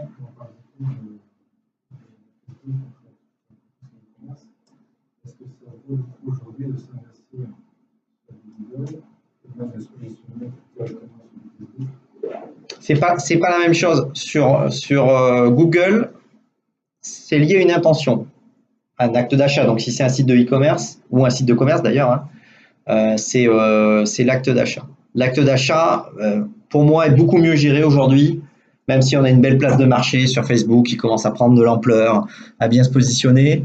On n'est pas là pour rechercher des produits extrêmement techniques. Je ne sais pas si vous avez déjà utilisé la marketplace de Facebook. Oui, mais derrière un pantalon, on a des tailles, des couleurs, des morphologies. On a tout un tas de critères. En fait, on ne se rend pas compte, mais un site de e-commerce draine 60, des fois 80 critères pour une catégorie de produits. Donc ça, Google les apprend très très bien. Facebook, c'est plus simple. On est plutôt dans l'instance et dans le comportement.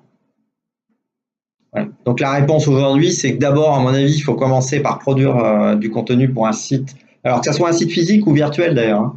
La démarche est exactement la même. Par contre, après, l'action de faire ce qu'on appelle du web to store, donc passer du web au magasin, là, ça amène d'autres techniques. Mais il faut bien commencer. Ouais.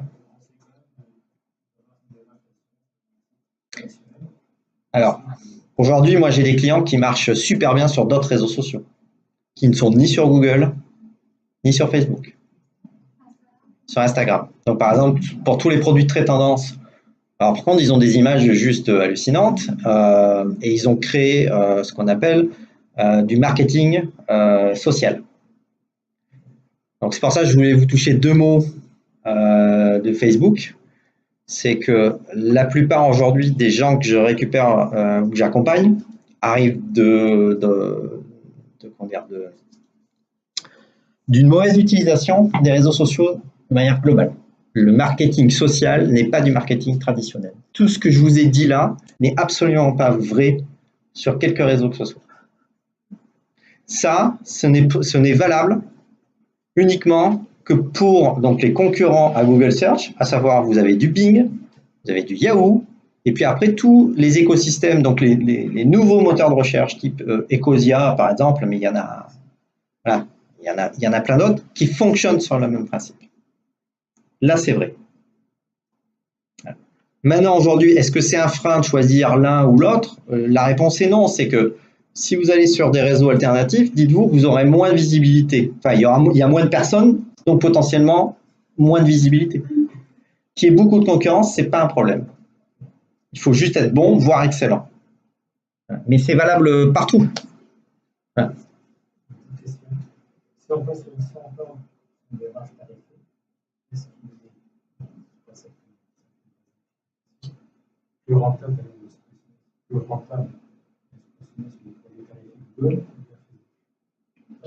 acheter de la pub? c'est pas du tout la même chose. Ce que je vais vous proposer, c'est que je vais vous expliquer ce qu'est Google d'abord, et je pense qu'après on va répondre à cette question-là. Alors, on va se donner un quart d'heure.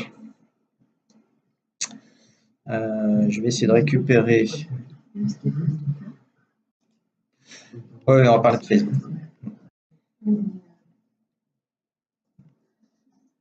Alors, Facebook, c'est le numéro 1 au monde aujourd'hui en données comportementales.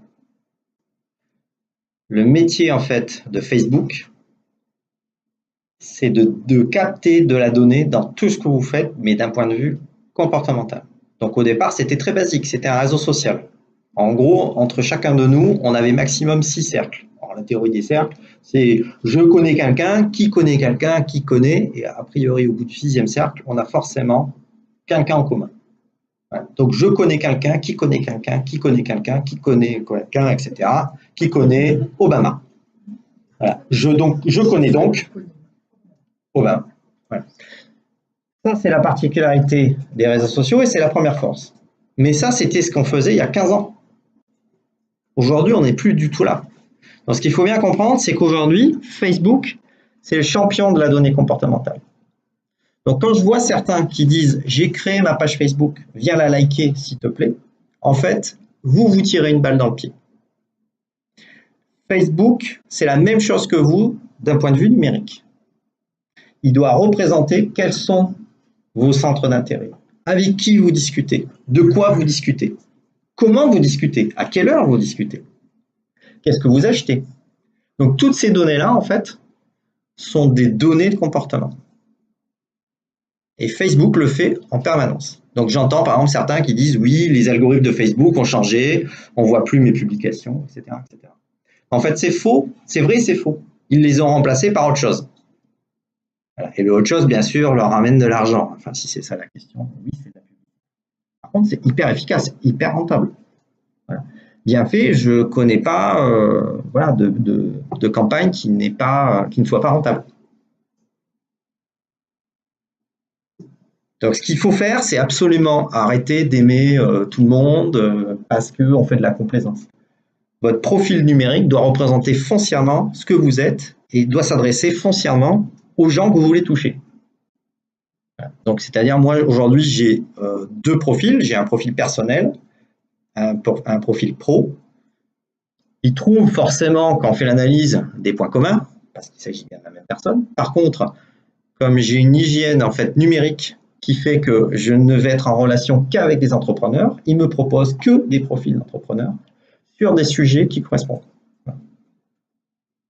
Donc aujourd'hui, par exemple, quand je vais faire une publication, je peux cibler de manière très précise des entrepreneurs qui sont plutôt en phase de commencement en termes de marketing digital.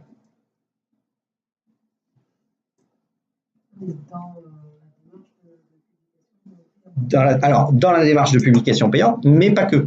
C'est-à-dire qu'aujourd'hui, dans le flux des informations hein, qui vous remontent au fur et à mesure, aujourd'hui, si vous avez beaucoup d'amis, donc au-delà de 20, il y a un moment, il n'y a plus de place sur le fil. C'est juste pas possible. Donc la question, c'est comment il fait pour choisir qui va remonter, que ça soit payant ou gratuit. Hein, la problématique est exactement la même. Donc à votre avis, comment il fait ça? Donc les points d'intérêt, le nombre de fois où on est rentré en relation ces derniers temps, les sujets qu'on a potentiellement aimés en commun aussi. Donc, on est allés tous les deux voir des concerts, on n'était pas le même jour, on ne s'est pas parlé, mais on a liké le même concert le même soir. Magiquement, j'ai des posts qui vont remonter, qui ne remontaient pas avant. Donc, ça va beaucoup plus loin que simplement les centres d'intérêt. Donc, c'est pour ça qu'aujourd'hui, le sujet, ce n'est pas donc la partie payante de Facebook, qui est un sujet hyper intéressant. Mais de toute manière, plus il va capter de données, meilleur il sera. Et on a plein de mécaniques pour pouvoir lui donner à manger. Donc la question, si après, est-ce que c'est plus intéressant de dépenser des sous dans Google ou dépenser des sous dans Facebook? La réponse est 1.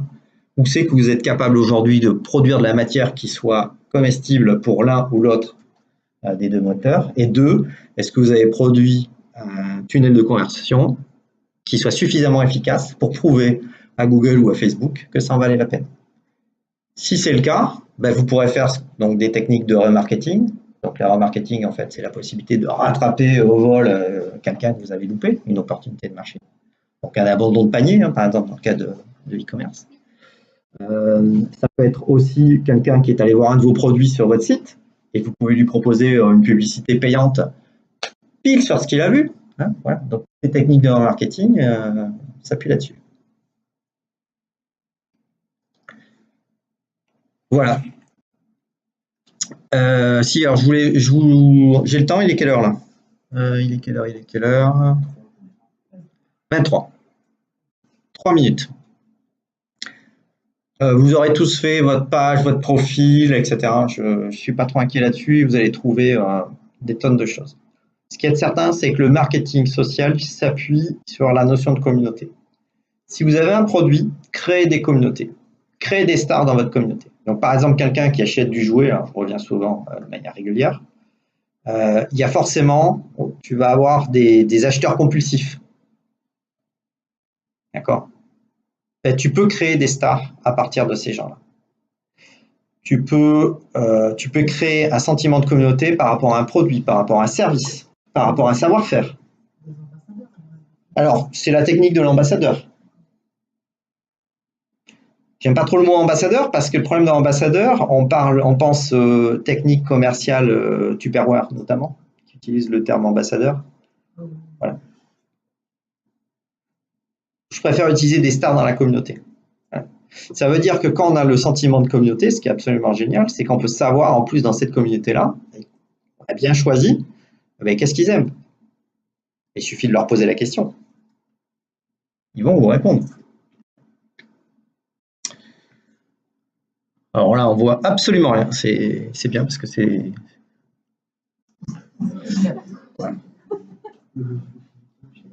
Ouais, c'est compliqué. Bon, c'est juste pour vous donner Facebook. Alors même si ces chiffres, en fait, ils datent de janvier, donc ils sont un peu faux.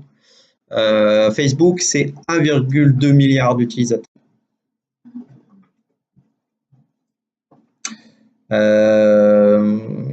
Instagram, c'est seulement 300 millions. Alors c'est un peu plus parce que Instagram a bien monté ces derniers temps. Voilà. Donc ça vous donne un peu la fourchette. Beaucoup de concurrence, mais beaucoup de monde. Plein de choses à exploiter. Voilà. Voilà. Donc c'est tout pour ce soir. Voilà, tout assez à fond. On peut prendre donc quelques minutes pour répondre à quelques questions s'il y en a.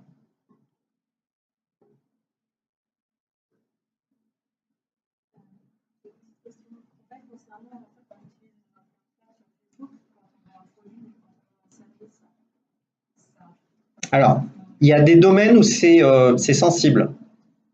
Je pense notamment à ceux qui sont coachs en séduction, psychologues ou des gens qui travaillent sur des problèmes. Ça, c'est un vrai problème. Donc, la stratégie, on a plutôt une stratégie de contenu dans ces cas-là. Et cette stratégie de contenu, par contre, elle est appuyée par des gens qui viennent témoigner de manière anonyme ou non anonyme. Donc, je connais un peu le sujet. Ma femme est malade, elle a une fibromyalgie. Donc, il faut savoir que les gens, entre eux, donc c'est des cercles fermés, mais les gens discutent. Voilà. Ils sont très proches et ils se refilent les tuyaux. Donc, si vous avez une vraie stratégie de contenu, avec du contenu hyper quali, vous serez vu. La seule problématique, c'est de trouver ces 1000 premiers, on va dire, adhérents à newsletter, mais là aussi, elle est technique. Par rapport à Facebook, vous parlez de pages, il y a aussi pas mal de groupes qui se créent. Est-ce que c'est intéressant de s'inscrire à ces différents groupes si ça concerne notre secteur? Alors, les groupes et les pages sont très intéressants, pour faire de l'acquisition. En gros, quand je suis dans un groupe, quand je suis dans une page, je peux savoir qui a aimé, qui a dit quoi. Et du coup, je peux aller chercher des humeurs, je peux comprendre des choses. Par contre, se servir de groupe et de page pour vendre des produits, c'est pas très simple. C'est pas forcément ce qu'il y a de mieux, en fait, même pour être très très fort. Oui, mais alors au-delà du fait des groupes de vente, mais on peut aussi avoir le groupe des gens qui sont pas contents, le groupe des gens qui sont très très contents. Et il vaut mieux en fait utiliser ces outils-là dans ce sens-là pour utiliser ce pourquoi il fait le machin à la base et pas essayer de le tordre. Regardez tous les groupes aujourd'hui ou les pages, enfin tout ce qui parle de vente à proprement parler, regardez comment ça marche. Ça marche pas si bien que ça. On a des groupes d'entraide qui marchent pas mal, mais une fois de plus, les mécaniques sont compliquées. Voilà, c'est compliqué. À part pour vendre une voiture et encore. Aujourd'hui, le Bon Coin est toujours là. Je peux le dire quoi. Oui, ça fait un peu de mal, mais c'est pas vraiment adapté quoi. Voilà. Des questions. Allez, des questions. Bon, les spécialistes, déjà les pros là. Ceux dans votre métier. Est-ce que vous avez des questions?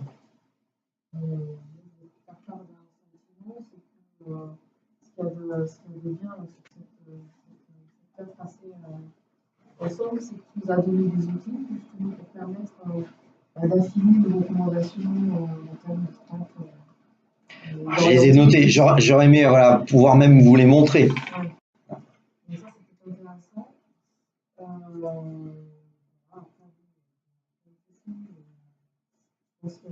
Dans votre quotidien, qu'est-ce que ça peut changer? Alors, j'ai insisté sur le vraiment côté les intentions. Est-ce que ça, c'est des choses que vous utilisiez de manière approfondie? D'accord.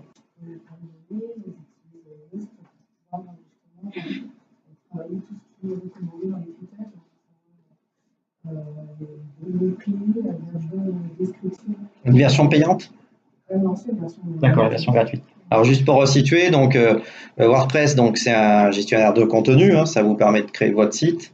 Aujourd'hui, WordPress est un outil absolument polymorphique, hein, c'est-à-dire que vous pouvez passer du simple blog où vous faites du contenu à une boutique en ligne. Moderne, une boutique en ligne, on a des problématiques de volumétrie, des problématiques après quand on commence à travailler à l'étranger, des problématiques de place de marché, c'est peut-être pas ton cas. Voilà. Mais déjà bien fait, ce que je veux dire, c'est que déjà bien fait, c'est bien. Voilà.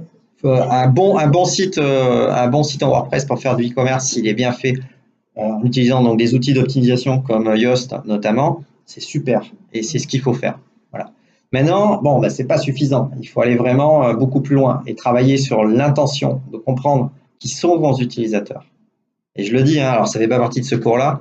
J'ai un cours un atelier où on fait que du persona. Comprendre les utilisateurs. En physique, en virtuel, on a plein de techniques qui existent. Je sais pas, on va voir parce qu'on va lancer un petit sondage après. Ce qu'on fait, c'est qu'on lance des sondages et on regarde parmi ceux qui sont venus, quels sont les autres sujets. Je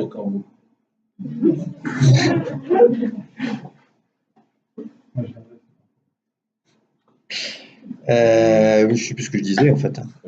On fera une date sur un sondage qu'on fera. On fera un sondage là pour ceux qui sont déjà venus.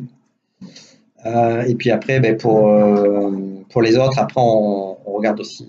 Il y a d'autres sujets en fait qui sortent aujourd'hui. L'actualité bouge beaucoup sur le marketing digital en ce moment. Très très riche.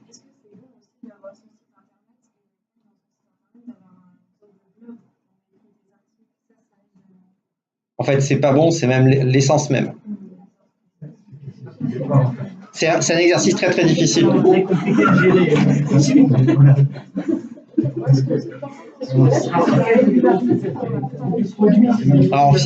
Alors je l'ai dit, mais je l'ai ouais.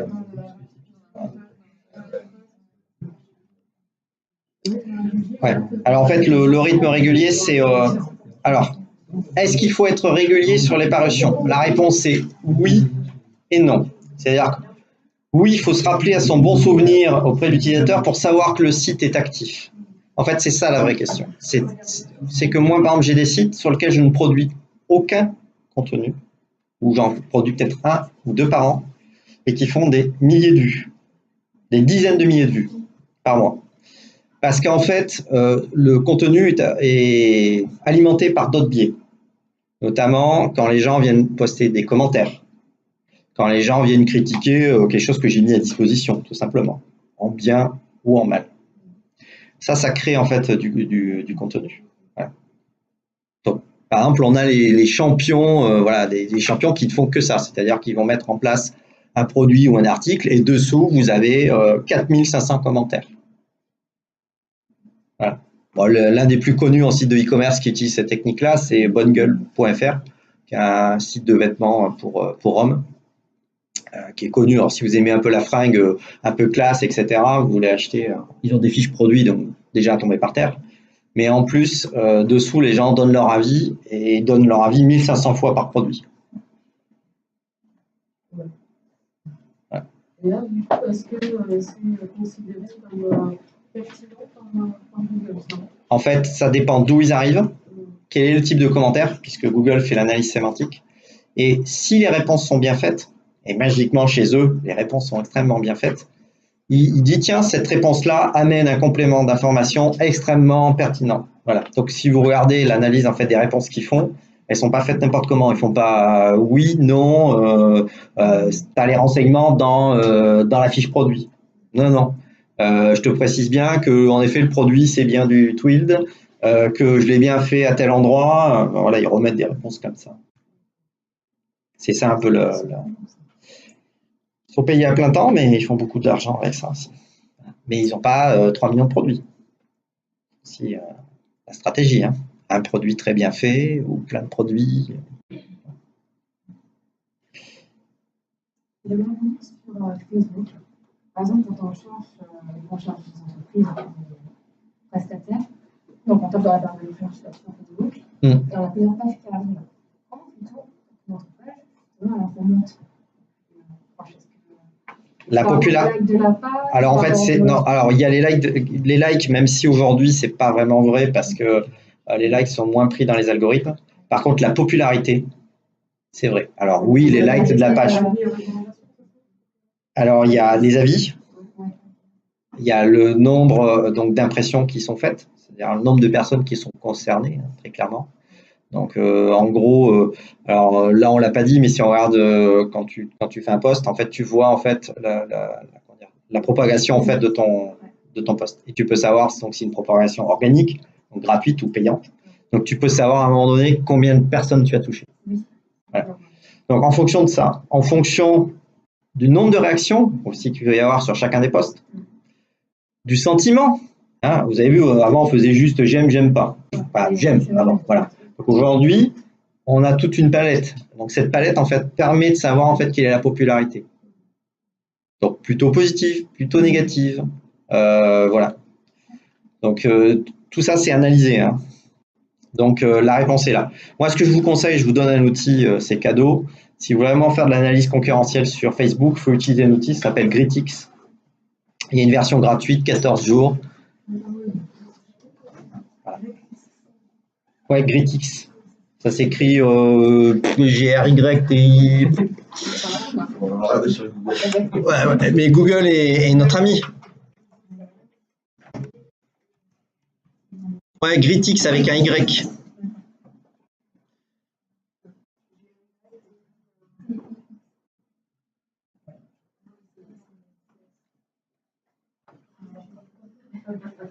Ce qui est intéressant là, c'est de trouver les groupes. Qu'est-ce qui parle? Tous les groupes ne sont pas concurrents. Ce qui vous intéresse, c'est de trouver des gens qui sont dans la même problématique que vous, ou des services que vous amenez.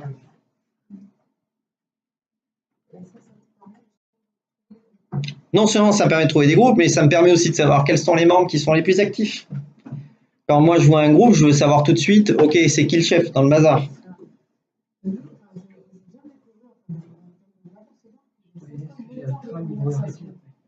Les gens qui interviennent tellement derrière de la rédaction,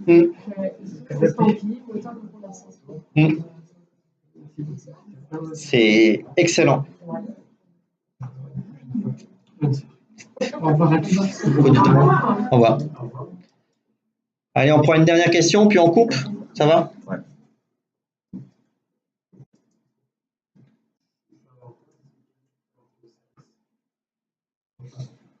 Il n'y a pas de problème. De toute façon, on voulait C'est cadeau, ça.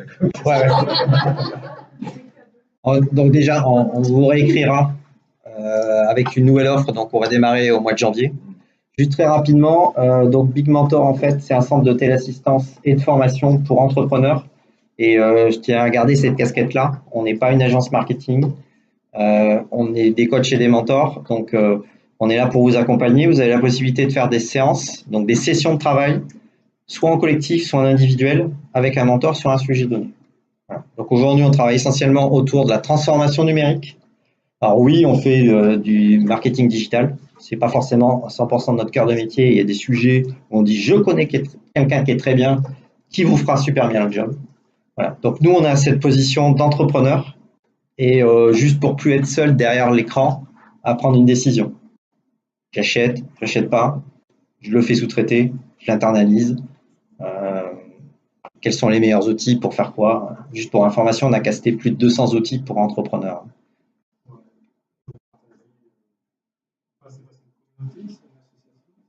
Non, alors on est une entreprise à but lucratif. Hein. Voilà. Non, par contre, ce qu'on partage de manière gratuite, c'est qu'on a donc des groupes où en fait les élèves, donc les gens qui suivent nos formations, les entrepreneurs aussi, qui sont juste là pour les sessions de coaching, on se retrouve tous au même endroit. On échange de manière complètement libre. Et après, donc, on a des formules, dont une formule qu'on va mettre en place avec l'Oasis, qui inclut donc l'hébergement ici, plus l'accompagnement. Voilà. Donc, en gros, toutes les vidéos, quand vous avez une offre payante chez nous, toutes les vidéos qu'on tourne, donc, dont celle-ci, sera à disposition de la communauté. Alors, j'aime pas trop le mot tuto. Ouais, alors, non, mais j'aime pas trop le mot tuto parce que, non, mais en fait, nous, on fait pas des tutos en disant vous cliquez là, puis vous cliquez là, puis vous cliquez là. Les choses importantes, on les dit dans des vidéos qu'on enregistre. Là, ce qu'on s'est dit, c'est juste la base. Bon, je l'ai dit vite. On a fait quelques vidéos où je le dis moins vite. Voilà. Et après, on le fait avec vous. On ouvre l'écran, on partage l'écran, on fait les manips, et une fois qu'on sent que c'est chaud, on vous lâche. Voilà. Sinon, ça sert à rien. Des cours, vous en trouvez partout. Par exemple, moi, ma problématique c'est de migrer un site sur WordPress un domaine sur un autre. C'est le genre de problématique que vous êtes capable à des prix raisonnables. En fait, on n'est pas des prestataires, on est des coachs. Donc, si vous voulez qu'on le sous-traite à 100% pour vous, je vous dirai non et je peux vous donner un non. Par contre, si vous voulez le faire en téléassistance avec quelqu'un qui, chez vous, a les bases techniques qui sont déjà suffisantes et on le fait ensemble, la réponse est oui. Oui, alors notre tarif officiel, c'est 90 € de l'heure, d'accord. Maintenant, quand vous avez une offre payante chez nous, donc l'offre la plus petite, c'est 90 € par mois. Pour ça, vous avez 2 heures par semaine de session collective. Donc, vous n'êtes jamais très nombreux, 3, 4, vous arrivez à fait votre problématique, on répond en live et en démo. Donc, l'intérêt, c'est vous avez envie de lancer une campagne Facebook, on fait votre campagne Facebook. Par contre, il faut accepter que d'autres entrepreneurs puissent voir ce qu'on fait. C'est la règle. Voilà.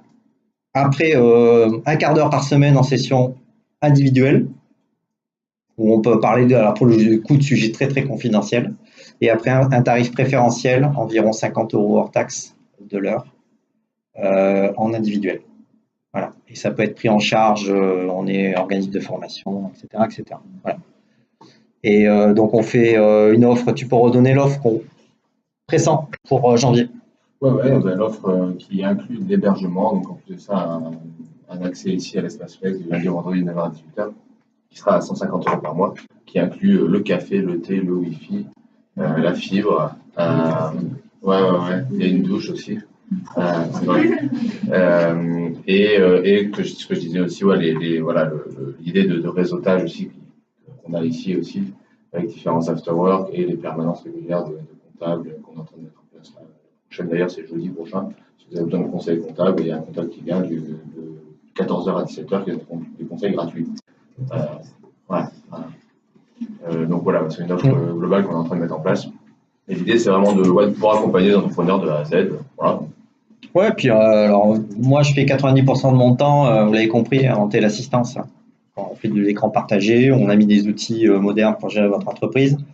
Enfin voilà, de manière sécurisée. Je crois qu'on a tout dit. Alors tout, on a casté plus de 200 outils aujourd'hui pour un entrepreneur. On ne couvre pas tous les secteurs métiers. 200, ça peut paraître beaucoup et c'est à la fois peu. Par contre, en termes de productivité entrepreneuriale, je crois qu'on a fait le tour de la question. Je vais juste conclure rapidement la session en applaudissant je trouve ça vachement intéressant.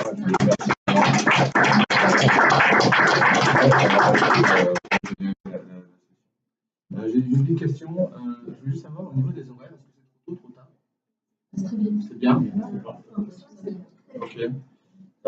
Est-ce que je vais juste, tant qu'on est en sécurité, savoir si vous étiez intéressé si après on faisait genre une demi-heure d'échange informel type after-work. C'est pas forcément le but, mais vraiment je pose la question parce que peut-être en trop, mais je me pose la question là, savoir si c'est quelque chose d'intéressant ou pas après ces petits ateliers, c'est déjà 1h30, savoir si c'est trop ou pas.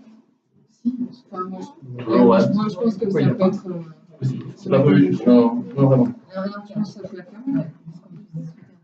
Ouais, c'est intéressant de pouvoir discuter ensuite, de réseauter. D'accord. Ok. Très bien. Et donc j'ai une dernière chose. Est-ce que on voit une petite photo rapidement parce qu'il y a pas de ça ne vous dérange pas. Alors, moi j'utilise OBS Studio. Je fais du montage live, alors j'utilise beaucoup pour faire des tutos notamment. C'est un outil gratuit, 100% plugin. Voilà, il faut un peu de métier pour faire un truc à peu près propre au début, mais allez, en 1 heure, c'est sur rail. Par contre, il faut juste le sourire. Sinon, ça risque de ne pas vendeur du tout. On a parlé de contenu. Bon, on va remettre du sourire et un peu d'énergie, ok? On va dire un truc. On va dire que je prends la photo à 3. Tu veux qu'on fasse un truc comme ça, on complète nos cahiers?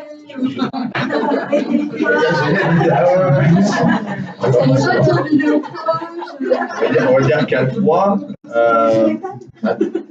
Les idées sont de mieux en mieux. Sans respiration. Alors à 3, on va dire qu'à 3, je prends la photo. Et on se dit juste qu'on sourit plus que d'habitude, on fait un petit ouais, un truc comme ça. Et on lance des trucs par contre.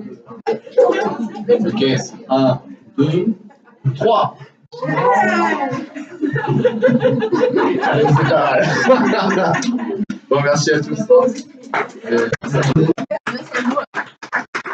Et n'hésitez pas à mettre des commentaires positifs sur les pages respectives.